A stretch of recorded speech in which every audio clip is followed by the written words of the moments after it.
میرے ریفلیکسز تیز ہو گئے تھے اور بانو سے مقابلے میں یہ کام آتے تھے۔ اوشا مجھے غور سے دیکھ رہی تھی۔ صاحب تو کمزور ہو گیا ہے؟ نہیں، میں ٹھیک ہوں۔ اور وہ بڑی بھاری ہو رہی ہے۔ اوشا نے معنی خیز انداز میں بانو کے کمرے کی طرف دیکھا۔ پرانے کپڑے نہیں آ رہے، نئے منگوائے ہیں، اندر والے کپڑے کا بھی سائز بدل گیا ہے۔ میں نے اسے ٹوکا، تو اس چکر میں نہ پڑ، بیٹھ کر کھا رہی ہے نا، اس لیے وزن تو بڑھے گا۔ اس شام میں نے بانو سے مقابلہ کیا تو مجھے اوشا کی بات ٹھیک لگی۔ اس کا وزن نمایاں طور پر بڑھا ہوا لگ رہا تھا۔ اس کے گھونسوں اور پاؤں کے وار میں قوت آ گئی تھی۔ پہلے اس کا پنچ لگتا تو مجھے پتہ بھی نہیں چلتا تھا، لیکن اب پنچ لگتا تو اس کے پیچھے موجود قوت کا واضح احساس ہوتا تھا۔ اس دن مقابلے کے بعد میں ہانپ رہا تھا اور بانو کا سانس ہموار تھا۔ یہ یقیناً خوراک میں کمی کا نتیجہ تھا۔ اس سے پہلے بھی 12 ایسے دور گزرے جب عملاً فاقہ کشی سے واسطہ پڑا تھا، لیکن اس وقت کوئی میرا خون نچوڑنے کے در پہ نہیں ہوتا تھا۔ مجھے اپنی صحت برقرار رکھنے کے لیے اتنی کوشش نہیں کرنا پڑتی تھی۔ حالات بالکل بدلے ہوئے تھے۔ ایک بھائی ڈریکولا بنا ہوا تھا اور مجھے میرے خون کی خاطر زندہ رکھے ہوا تھا، تو دوسرا بھائی بھیڑیے کی طرح مجھے ایک ہی بار میں چیر پھاڑ دینا چاہتا تھا۔ بانو نے پھر اصرار کیا، اب آپ ورزش نہ کریں، صرف مجھ سے مقابلہ کیا کریں۔ اگر آپ اسی رفتار سے کمزور ہوتے رہے تو پھر میں ٹھیک سے سیکھ نہیں سکوں گی۔ وہ صحیح کہہ رہی تھی، مگر میں اپنا وزن مزید کم کرنا چاہتا تھا اور یہ خوراک میں کمی کے ساتھ ورزش صحیح ہو سکتا تھا۔ اگر میں ورزش چھوڑ دیتا تو وزن میں اتنی تیزی سے کمی نہیں آ سکتی تھی۔ 3 دن بعد میں سنبھل گیا۔ 6 دن تک میرا وزن کم ہو کر 74 کلو رہ گیا تھا اور اب وزن میں کمی کے اثرات میرے چہرے اور جسم پر واضح محسوس کیے جا سکتے تھے۔ اگلا دن خون لینے کا تھا۔ میں اسی مرحلے کے لیے خود کو تیار کر رہا تھا۔ جب اوشا نے بانو کے بھاری ہوتے جسم کی طرف اشارہ کیا تو میں فکر مند ہو گیا تھا۔ جو بات اوشا محسوس کر سکتی تھی وہ دوسرے بھی کر سکتے تھے۔ یہ بات میں نے بانو کو بتائی اور مشورہ دیا، تم اپنی خوراک پر قابو پانے کی کوشش کرو تاکہ وزن مزید نہ بڑھے اور جسمانی چستی میں اضافہ ہو۔ میرے مشورے کے بعد وہ بھی کم خوراک لینے لگی۔ ورزش اتنی ہی کرتی تھی اور مجھ سے مقابلے کا دورانیہ اب 20 منٹ ہو گیا تھا، اس لیے چند دن میں اس پر بھی فرق نظر آنے لگا۔ خاص طور سے چہرہ جو بھر کر موٹاپے کا اشارہ کر رہا تھا پھر سے دبلا ہو گیا۔ 7ویں دن صبح ناشتے کے بعد منشی نازل ہو گیا۔ پہلے تو وہ مجھے دیکھ کر چونکا۔ شہباز جی، کیا ہوا ہے آپ کو؟ کچھ نہیں، میں نے خوراک کم کر دی ہے اور ورزش چھوڑ دی ہے۔ پر کیوں؟ آپ انجان نہ بنے، میں نے آپ سے براہ راست کہا اور پھر ملازمت سے کہلوایا کہ میں آپ سے اور بڑے کنور جی سے ملنا چاہتا ہوں، لیکن آپ مسلسل ٹالتے رہے، اس لیے میں نے خون نہ دینے کا فیصلہ کیا ہے۔ وہ فکر مند ہو گیا۔ پر کیوں؟ جب یہ مسئلہ حل ہو گیا تھا تو؟ یہ مسئلے کا عارضی حل تھا۔ راج کنور پھر شرارت کرنے کے لیے آزاد ہے۔ میں نے بڑے کنور سے مشروط تعاون کا وعدہ کیا تھا، وہ میری اور بانو کی حفاظت نہیں کر سکے، اس لیے میں نے بھی اپنا تعاون واپس لے لیا ہے۔ آئندہ تعاون اسی صورت میں ہوگا جب وہ مجھ سے ملاقات کریں گے۔ منشی کچھ دیر چپ رہا، پھر بدلے ہوئے لہجے میں بولا، یہ آپ اچھا نہیں کر رہے۔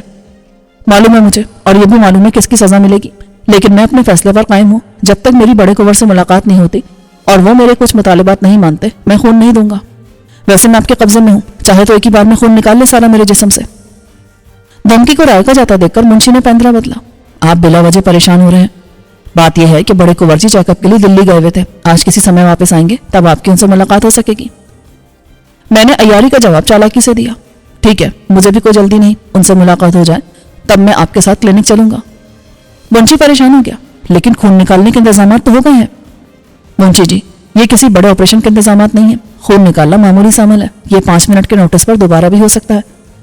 دوسرے میں فی الحال خون دینے کے قابل نہیں ہوں، آپ میری صحت تو دیکھ ہی رہے ہیں۔ ابھی میں معمول کا کھا پی رہا ہوں، اگر میں کھانا چھوڑ دوں تو 1 ہفتے بعد خون نکالنے کے لیے ڈاکٹر کو میری نس بھی نہیں ملے گی، اس لیے بڑے کنور سے جتنی جلدی ملاقات ہو جائے اتنا اچھا ہے۔ جب تک ان سے ملاقات نہیں ہوگی اور میرے مطالبات نہیں مانے جائیں گے، میں معمول کا کھانا پینا اور ورزش نہیں کروں گا۔ مجھے معلوم نہیں تھا کہ آپ ایسا کر رہے ہیں، ورنہ میں پہلے ہی بات کر لیتا۔ وہ مکاری سے بولا، کیا دل نواز خان نے نہیں بتایا کہ میں نے خوراک کم کر دی ہے اور کھانا بچ کر واپس آ جاتا ہے؟ اس حرام خور نے ایک بار بھی نہیں بتلایا، میں ابھی جا کر اس سے پوچھتا ہوں۔ آپ اس سے پوچھیں، اور مجھے یقین ہے بڑے کنور بھی کچھ حرام خوروں سے پوچھ گچھ کریں گے، جو کھا تو ان کا رہے ہیں لیکن کام کسی اور کے لیے کر رہے ہیں۔ منشی کا رنگ بدلا۔ آپ کہنا کیا چاہتے ہیں؟ کچھ نہیں۔ ویسے منشی جی، جو شخص بڑے کنور کا علاج کر رہا ہے اسے آپ ہی تلاش کر کے لائے تھے نا؟ ہاں، اسے میں نے تلاش کیا تھا۔ وہ فخر سے بولا، سندھو جیسا ماہر تو نہیں ہے، پر اس کا دعویٰ ہے کہ وہ بڑے کنور کا علاج کر سکتا ہے۔ کتنا عرصہ ہو گیا اسے علاج کرتے ہوئے؟ 4 مہینے۔ یقیناً بڑے کنور کو فائدہ تو ہوا ہوگا۔ ہاں، فائدہ تو ہوا ہے۔ وہ ایک دم محتاط ہو گیا۔ اگر آپ تعاون جاری رکھیں تو بڑے کنور جی جلد صحتیاب ہو جائیں گے۔ میری طرف سے تو پورا تعاون تھا، لیکن اس محل کے کچھ لوگ شاید بڑے کنور کو صحتیاب نہیں دیکھنا چاہتے، اس لیے مجھے قتل کرنے کی کوشش کی گئی۔ ایسی کوئی کوشش نہیں کی گئی۔ آپ جانتے ہیں راج جی کی کیا خواہش ہے؟ اس کی خواہشات بہت زیادہ ہیں، اور بعض اوقات انسان جسے خواہش سمجھ رہا ہوتا ہے وہ اس کی موت ثابت ہوتی ہے۔ منشی جی، اوشا کو میرے پاس بھیجنے کا مقصد کیا تھا؟ وہ سندھو کی بیٹی ہے، اور آپ سب اچھی طرح جانتے ہیں کہ وہ وش کنیا ہے۔